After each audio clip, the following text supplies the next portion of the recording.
తెలంగాణ ప్రభుత్వము ఒక ఆసక్తికరమైన ప్రశంసనీయమైన నిర్ణయం తీసుకుంది. ముఖ్యమంత్రి రేవంత్ రెడ్డి ప్రకటించారు. ట్రాఫిక్ నియంత్రణలో ట్రాన్స్జెండర్ల సేవల్ని కూడా వినియోగించుకుంటామని. నార్మల్గా ట్రాఫిక్ పోలీస్కు ఈ ట్రాఫిక్ మేనేజ్మెంట్లో ట్రాఫిక్ కంట్రోల్లో హోమ్ గార్డ్స్ అసిస్ట్ చేస్తూ ఉంటారు. అలా హోమ్ గార్డ్స్ మాదిరిగానే ఈ ట్రాన్స్జెండర్స్ వాలంటీర్స్గా వీరిని తీసుకుంటారు.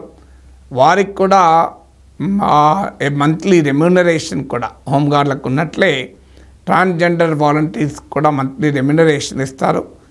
వారికి కూడా యూనిఫాము అలాగే professional training in traffic management కూడా ఇచ్చి వాళ్ళను హైదరాబాద్ రోడ్స్ పైన ఎంప్లాయ్ చేయబోతున్నారు. సో ఇది డెఫినెట్గా చాలా ఆహ్వానించదగిన అంశము. ఎందుకంటే మన దేశంలో ఇప్పటికీ కూడా ట్రాన్స్జెండర్స్ పట్ల ఒక సోషల్ స్టిగ్మా ఉంది. ఆ సోషల్ స్టిగ్మా పోవటానికి ఇది ఉపయోగపడుతుంది. ఎందుకంటే వారి తప్పేమీ లేదు, ట్రాన్స్జెండర్లు వారు అలా పుట్టారు. సో వారి ఉనికిగానే మనం గుర్తించాలి, గౌరవించాలి. వారి అస్తిత్వంగానే మనం గుర్తించాలి, గౌరవించాలి.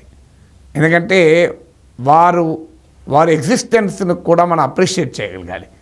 సమాజంలో అందరికీ జీవించే హక్కు ఉంటుంది, అందరికీ కూడా గౌరవప్రదంగా జీవించే హక్కు ఉంటుంది.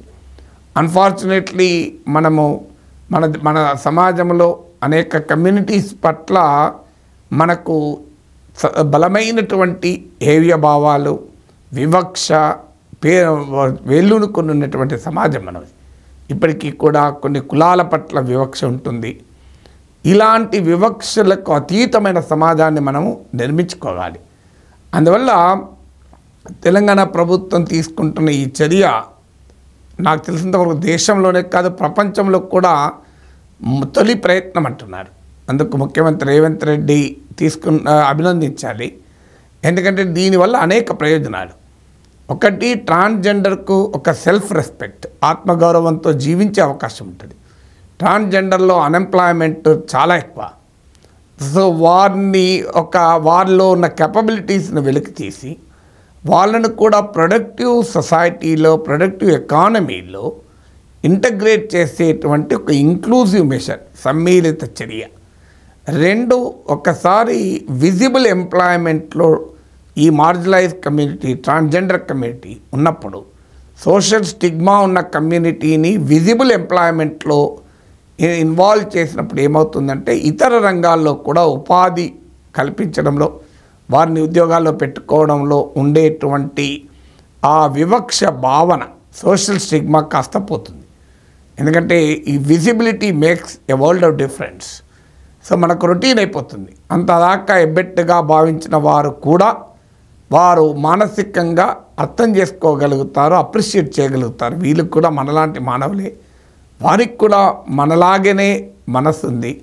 అందువల్ల వాళ్ళ శారీరక స్వభావాన్ని బట్టి వారి పట్ల ఒక వ్యతిరేక భావన ఉండాల్సిన అవసరం లేదు అనేటువంటి ఒక ఆలోచన సరళి, ఒక యాటిట్యూడినల్ చేంజ్, అంటే ఆలోచనలో, వైఖరిలో మార్పు సమాజంలో పెరగటానికి ఉపయోగపడుతుంది.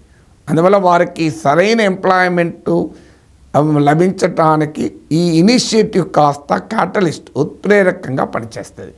ఇక ఇతర రంగాల్లో, ఇతర ఫీల్డ్స్లో కూడా ట్రాన్స్జెండర్ రిక్రూట్మెంట్, ఎంప్లాయ్మెంట్ అనేది ఒక నార్మల్ అంశంగా మారటానికి ఇది ఉపయోగపడుతుంది. మీకు సుప్రీంకోర్టు అయితే జాట్ రిజర్వేషన్ కేసులో, Ramsingh versus union of India కేసులో స్పష్టంగా ట్రాన్స్జెండర్లకు రిజర్వేషన్ కావాలని కూడా సూచించింది. రిజర్వేషన్ అనేది కులం ఆధారితంగానే వెనుకబాటుతనాన్ని చూడకూడదు.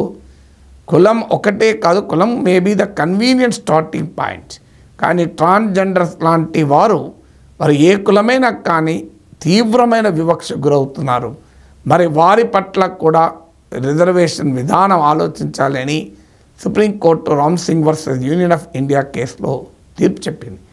అందువల్ల సోషల్ ఇంక్లూజివిటీకి, ఎంప్లాయ్మెంట్ ఇంక్లూజివిటీ అంటే సమాజంలో అలాగే ఉపాధిలో కూడా ఈ సెక్షన్ల ప్రజానీకాన్ని మిళితం చేసేందుకు ఈ చర్య ఉపయోగపడుతుంది. అలాగే ట్రాన్స్జెండర్స్ చాలామంది వీధుల్లో వారిని న్యూసెన్స్గా కూడా భావిస్తూ ఉంటారు.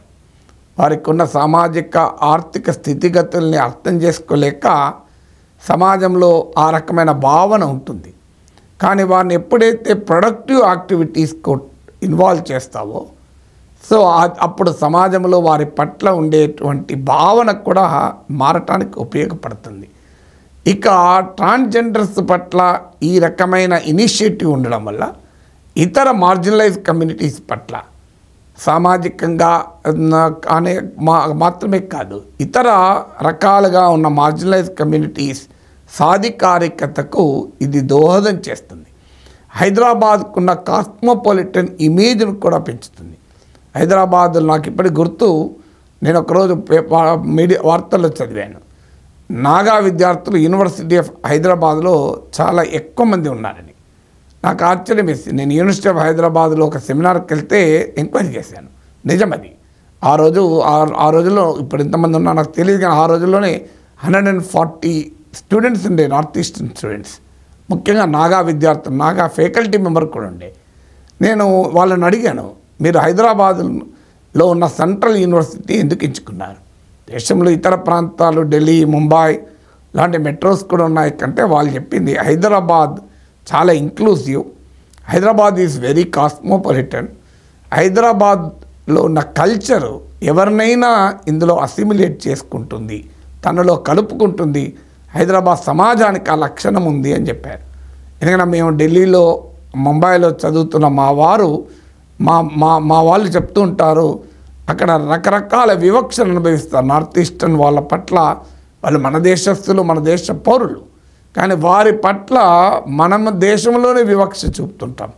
అందుకే మీరు గమనించండి, ఈశాన్య భారతదేశానికి చెందిన వారు ఎంతమంది, ఇక్కడ పంజాబీలు, మీకు north Indians, Tamilians, Malayalis, Marathis అందరూ కనబడతారు.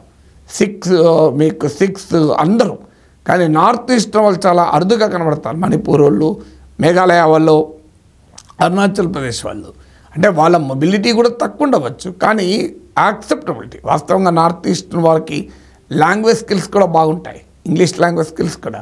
అందువల్ల మెట్రోపాలిటన్లో వాళ్ళకి మంచి ఎంప్లాయ్మెంట్ కూడా దొరికే అవకాశం ఉంటుంది. కానీ వారి పట్ల ఉండే ఈ డిస్క్రిమినేషన్, ఈ వివక్ష వల్ల చాలా మెట్రో నగరాల్లో, మీకు ఢిల్లీ లాంటి ప్లేస్లో కూడా ఇన్సిడెంట్ జరిగాయి. కానీ హైదరాబాద్కి ఆ కల్చర్ లేదు. హైదరాబాద్లో మీకు అనేక అరబ్లు కూడా హైదరాబాద్లో ఉన్నారు. నిజాం కాలంలోనే అరబ్లు వచ్చి ఇక్కడ స్థిరపడ్డ సందర్భం కూడా ఉంది. అలాగే మీకు పెద్ద సిక్ కమ్యూనిటీ ఉంది సికింద్రాబాద్లో, సిక్ గార్డెన్స్ ఉంది, సిక్ కమ్యూనిటీ ఉంది. అందువల్ల జైన్ కమ్యూనిటీ ఉంది, భారీ ఎత్తున జైన్ కమ్యూనిటీ ఉంది, పార్సీ కమ్యూనిటీ ఉంది హైదరాబాద్లో.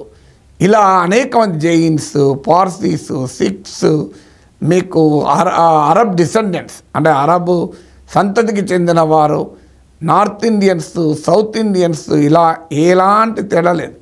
That is the beauty of Hyderabad. అందువల్ల ట్రాన్స్జెండర్స్ను ట్రాఫిక్ రెగ్యులేషన్లో వినియోగించడం ద్వారా హైదరాబాద్కు ఉన్నటువంటి కాస్మోపాలిటన్ క్యారెక్టర్ను, హైదరాబాద్కు ఉన్న ఇంక్లూజివ్ క్యారెక్టర్ను, తెలంగాణ సమాజానికి ఉన్న గంగా జమున తహజీబ్ కల్చర్ను మరొక్కసారిగా మనము చాటి చెప్పిన వాళ్ళమవుతాం. అందువల్ల ఖచ్చితంగా ఇలాంటి ఇనిషియేటివ్స్ను మనం ఆహ్వానించాలి, అప్రిషియేట్ చేయాలి.